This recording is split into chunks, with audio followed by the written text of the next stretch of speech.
Hai semuanya, perkenalkan nama aku Umiyanti dari program studi akuntansi akan mempresentasikan tentang analisis strategi PESTEL, Porter Five Forces, Frio, and SWOT pada PT Paragon Technology and Innovation untuk memenuhi tugas mata kuliah Strategi dan Manajemen Kinerja Organisasi.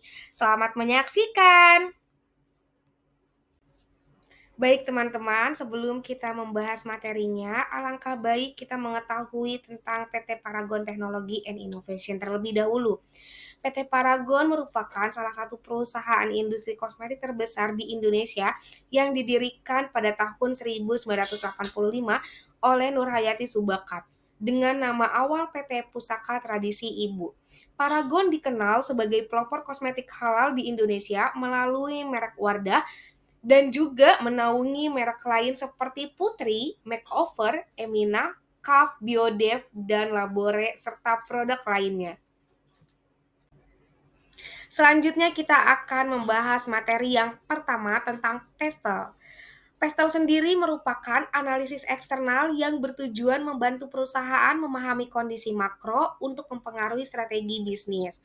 Yang pertama ada politik, kebijakan pemerintah terkait industri halal mendorong brand Wardah sebagai pionir kosmetik halal. Regulasi impor bahan baku kosmetik bisa mempengaruhi biaya produksi. Yang kedua, ekonomi. Segmen kelas menengah meningkat, pasar utama Wardah, Emina, dan Makeover. Persaingan harga dengan brand internasional menuntut strategi efisiensi. Yang ketiga, yaitu sosial. Mayoritas penduduk Indonesia adalah muslim, sehingga permintaan kosmetik halal menjadi semakin meningkat. Perubahan gaya hidup membuat permintaan produk yang lebih praktis dan inovatif. Yang keempat, itu teknologi, digitalisasi e-commerce, TikTok Shop, Shopee, Instagram menjadi kanal utama pemasaran. Penggunaan AI and Big Data dalam analisis tren konsumen semakin relevan. Yang kelima, environmental. Tekanan agar perusahaan menggunakan kemasan eco-friendly, refill, dan daur ulang. Paragon sudah menerapkan program sustainability dan tanggung jawab sosial. Yang terakhir yaitu tentang legal, regulasi BPOM dan sertifikasi halal MUI wajib dipenuhi. Hak kekayaan intelektual atau merek dagang serta desain kemasan harus dilindungi dari plagiarisme. Materi yang kedua yaitu ada Porter Five Forces yang artinya alat untuk menganalisis daya tarik dan profitabilitas suatu industri. Yang pertama ada ancaman pendatang baru. Untuk industri kosmetik menarik banyak pemain baru, namun Paragon sudah memiliki sertifikasi halal, distribusi yang luas, dan brand equity yang menjadi hambatan perusahaan lain untuk masuk. Yang kedua, ada kekuatan pemasok. Sebagian bahan baku masih dilakukan secara impor, sehingga Paragon berusaha mengembangkan rantai pasok lokal untuk mengurangi resiko. Yang ketiga, kekuatan pembeli.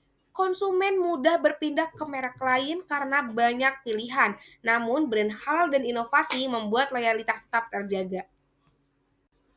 Yang keempat, yaitu ancaman produk substitusi. Paragon harus terus berinovasi dan mengikuti tren karena jika tidak, brand global atau perawatan alami akan menjadi substitusinya. Yang kelima, persaingan industri. Persaingan ketat pada harga, inovasi produk, dan pemasaran digital serta pesaing global seperti Unilever atau lokal seperti Scarlett. Materi yang ketiga yaitu tentang Frio. Frio adalah kerangka analisis internal perusahaan yang digunakan untuk menilai suatu sumber daya atau kapabilitas dapat menjadi keunggulan kompetitif. Yang pertama ada value, Pak. Paragon dapat menjawab kebutuhan masyarakat Indonesia Muslim dengan produk halalnya, memudahkan akses konsumen di berbagai daerah. Yang kedua, rarity, budaya perusahaan Islami dan kekeluargaan jarang dimiliki oleh pesaing global. Komitmen kuat pada sustainability atau program Paragon Green Movement.